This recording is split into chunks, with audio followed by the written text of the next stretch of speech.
ఆంధ్రప్రదేశ్ రాజధాని అమరావతి భవిష్యత్తుపై దేశ రాజధాని ఢిల్లీ వేదికగా జరుగుతున్న పరిణామాలు ఇప్పుడు సర్వత్రా చర్చనీయాంశంగా మారాయి.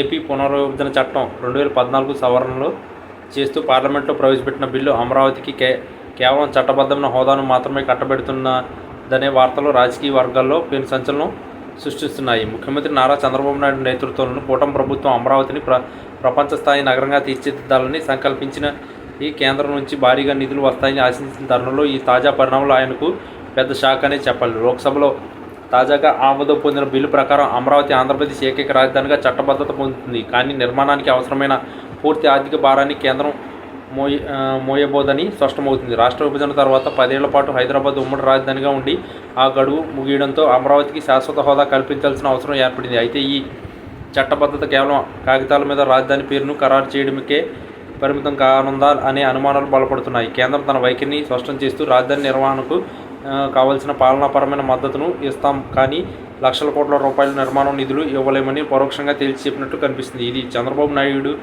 కళ్ళ ప్రాజెక్టుకు పెద్ద అడ్డంకిగా మారే అవకాశం ఉంది. అమరావతి నిర్మాణం కోసం దాదాపు 50,000 కోట్ల రూపాయలకు పైగా నిధులు అవసరమని అంచనాలు ఉన్నాయి. పోలవరం వంటి ప్రాజెక్టులకు విడతల వారీగా నిధులు విడుదల చేస్తున్న కేంద్రం రాజధాని విషయంలో మాత్రం అడ్వాన్స్డ్ నిధుల జోలికి వెళ్లటం లేదు. కేంద్రం తీసుకున్న ఈ నిర్ణయం వెనుక రాజకీయ వ్యూహాలు ఉన్నాయనే వాదనలు వినిపిస్తున్నాయి. ఏపీకి ప్రత్యేక హోదా ఇవ్వలేమని ఇప్పటికీ స్పష్టం చేసిన కేంద్రం ఇప్పుడు రాజధాని విషయంలోనూ చేతులెత్తేయడం రాష్ట్రానికి కోలుకోలేని దెబ్బ. చట్టబద్ధత అంటే భవిష్యత్తులో వచ్చే ప్రభుత్వాలు రాజధాని మార్చడానికి వీలుండదు అనేది నిజమే, కానీ నిధులు లేని రాజధాని కేవలం అసంపూర్తి కట్టడాల సముదాయంగానే మిగిలిపోతుందా అనే ఆందోళన రైతుల్లో నెలకొంది. తమ భూములను రాజధాని కోసం త్యాగం చేసిన 29,000 మంది రైతులు కేంద్రం నుంచి నేరుగా భారీ ప్యాకేజీలు అందుతున్నాయని ఆశించారు. అయితే ఇప్పుడు కేంద్రం కేవలం చట్టపరమైన రక్షణ ఇచ్చి ఆర్థిక బాధ్యతను రాష్ట్రంపైనే నెట్టడం ద్వారా చంద్రబాబును ఆత్మరక్షణలో పడేసింది. చంద్రబాబు నాయుడు తన ఢిల్లీ పర్యటనల ద్వారా కేంద్రంపై ఒత్తిడి తెచ్చి నిధులు రాబట్టాలని చూస్తున్నప్పటికీ కేంద్ర ప్రభుత్వం మాత్రం బడ్జెట్ పరిమితులు మరియు ఇతర రాష్ట్రాల డిమాండ్లను సానుకూలంగా చూపుతుంది.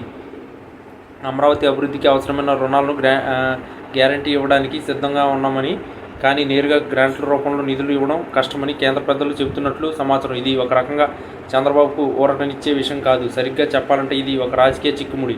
ఒకవైపు విభజన చట్టంలోని హామీలు అమలు కావాలని రాష్ట్రం పట్టుబడుతుంటే, మరోవైపు కేంద్రం మాత్రం అమరావతికి చట్టబద్ధత ఇచ్చాం కదా, ఇంకేం కావాలి అనే ధోరణిలో ఉంది. ఈ పరిణామంలో ఆంధ్రప్రదేశ్ రాజకీయాల్లో కొత్త మలుపులు దారితీసే అవకాశం ఉంది. ప్రతిపక్షాలు ఇప్పటికే దీనిపై విమర్శలు మొదలుపెట్టాయి. రాజధాని చట్టబద్ధత వల్ల రైతులకు ఇచ్చే లాభమేమిటి అని, నిధులు లేని రాజధాని అభివృద్ధి ఎలా సాధ్యమని వారు ప్రశ్నించారు. చంద్రబాబు నాయుడు ఈ సంక్లిష్ట పరిస్థితిని ఎలా ఎదుర్కొంటారో చూడాలి.